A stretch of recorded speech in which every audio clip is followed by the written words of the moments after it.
Go love your own enemies. Don't be loving mine. My enemies are the theocratic fascists. I don't love them. I want to destroy them.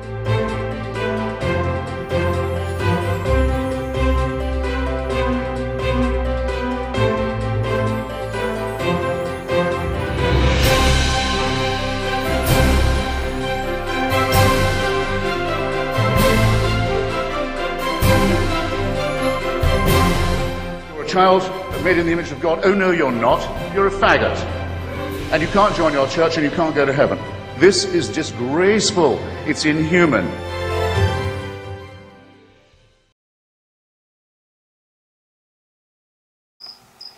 Have you ever noticed that when somebody is criticizing somebody else and maybe you know that person who's doing the criticizing, so often the thing that they're being critical about is something they themselves do?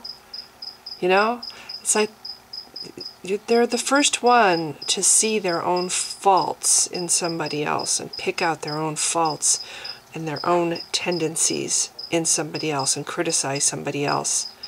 Instead of trying to work on that same fault in themselves, they just want to criticize somebody else for having the same fault.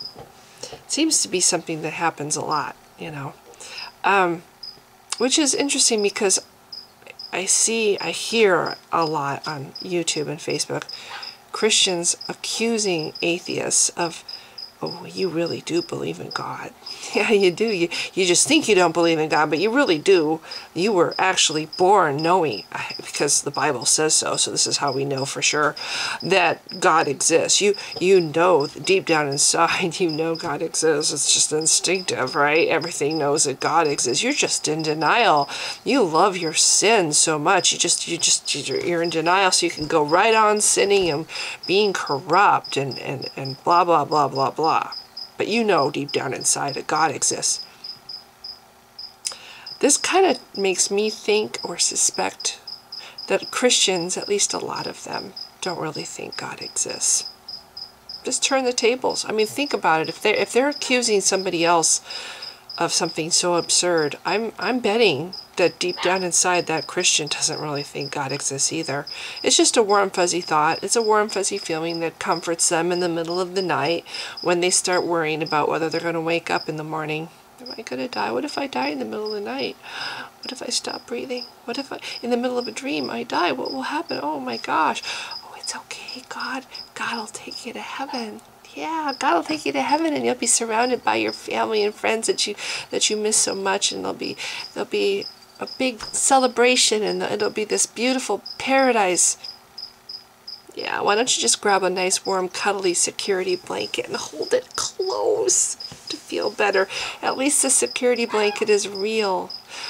But yeah, anyway, it's like I think deep down inside it's just they know better that God doesn't really exist, and they just have this, it's just something they have to have, this little thing to make themselves feel better when they think about death and the fact that one day they're just not going to exist anymore. I mean, when you think about just a scenario, a man lives in a shack and he's desperately poor. He doesn't have enough food from minute to minute, right? He's nothing to eat, very hungry, horrible, squalid living conditions in this shack. And somebody comes to his door nicely dressed, and he's got a piece of paper, and he says to this really poor, destitute man, he says, "How would you like to live in this beautiful mansion? It's a beautiful mansion, and it's all the things that you would want a mansion to be. We have managed to get a hold of your personality profile, and based on that, we have made this mansion entirely to suit you. You will love this mansion from the floor to the topmost ceiling. You are going to fall in love with this mansion. It's got every luxury imaginable. You have servants at your beck and call. There's swimming pool inside, swimming pool outside. It's a beautiful mansion. Trees, beautiful view, mountains in the distance." The guy, there's no picture for him to see, and he's a little dubious. So he's like, "Well, do you have a picture? Can I see a picture?" The guy's like, "Okay, sure, yeah. I got my briefcase right here." He opens the briefcase and brings out a picture of this beautiful mansion. The guy's, oh wow, that is beautiful. You know, what do I have to do? What do I have to do to get this mansion? Well, you just have to sign this piece of paper and you're in. Just have to sign the paper. And the guy's like, you have any other pictures? So the guy brings out more beautiful pictures of the interior of this mansion and this gorgeous pool and, you know, the servants and, you know, everything. The food, there's pictures of the kitchen and the kind of food that the chefs make. This guy is just, oh my gosh, that food. He's just like so hungry, and the food is just, he's like, okay, so what do I have to do? What do I have to do? I want to live there. That's so much better than where I am right here. And the guy goes, well, all you have to do is sign the paper. And the guy, you know, he's thoroughly convinced that this mansion is real because he's seen the pictures. And so he signs the paper. And so a limousine pulls up and they put him in the car and take him up this big long hill. And there it is at the top of the hill, this gorgeous mansion just for him, made just for him. And he lives in the mansion and he wears beautiful clothes and he has all the finest food and the finest care. So he signed the paper.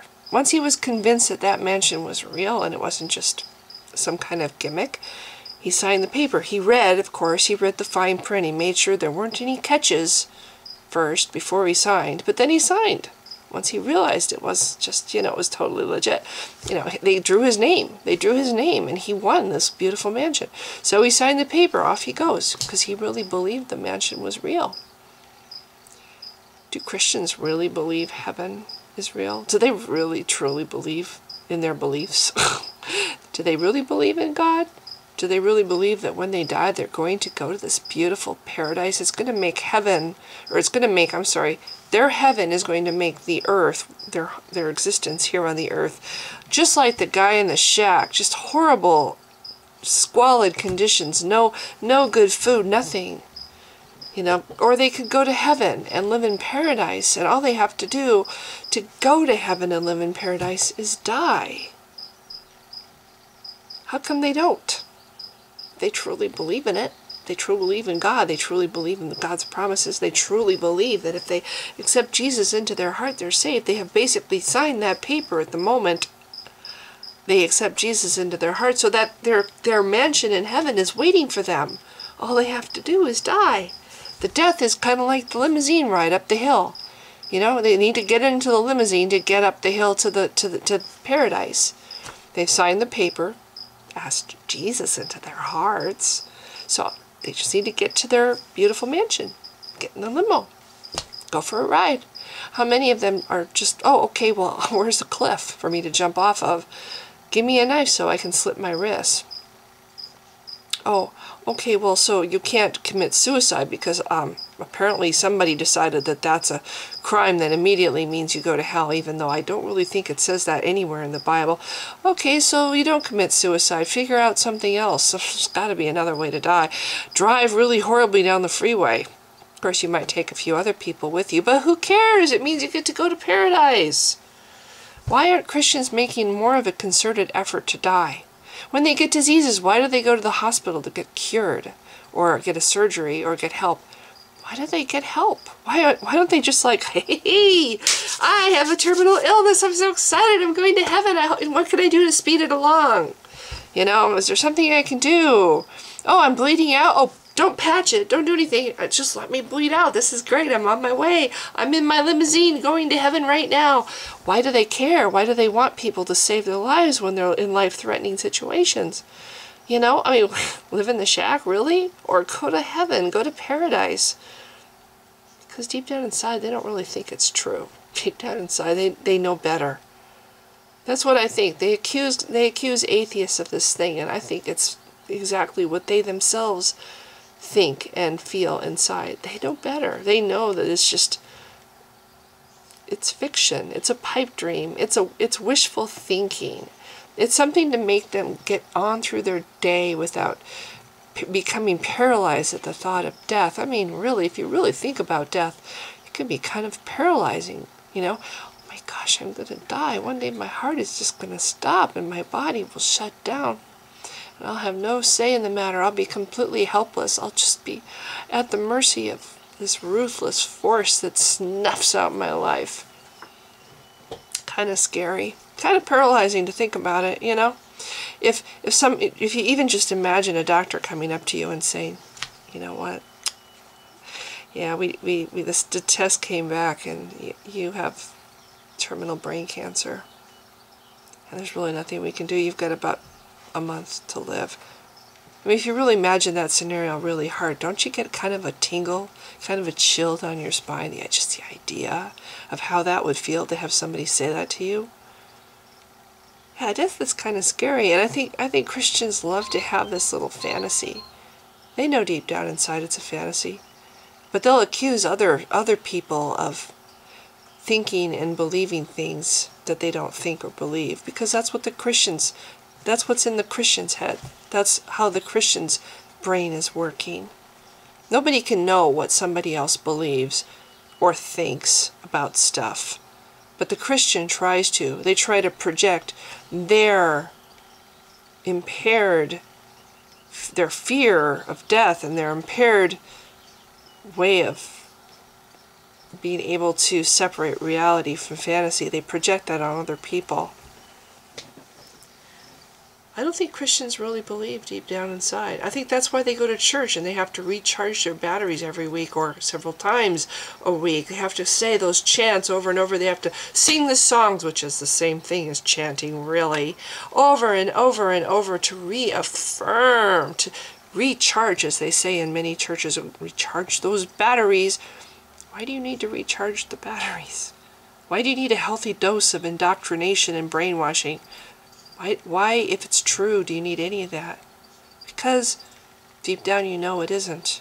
And you have to drown out that little voice of reason with all that loud singing and repetitive messages from the pastor over and over and over. Drown out the voice of reason. Grab that security blanket, hold on as tight as you can, that belief, oh no, I'm not going to die, I'm really special. God made us so much more special than any other animals on the earth. We don't die, we're humans, we're special, we're made in God's image, and when we die, we get to still live. Yeah, hold that security blanket. We still get to live, and we get to live in this beautiful paradise. Do you really believe it? See, I don't think Christians do. Anyway, I think I've made a video like this before, and every now and then I just feel like repeating a message, so there it is. If you've been watching, thanks. Bye! I am absolutely convinced that the main source of hatred in the world is religion. And I think it should be religion treated with ridicule and hatred and contempt. Share the same weather, winter or summer, May or September, the 4th of whenever, it's better together. Let's get together, home is right.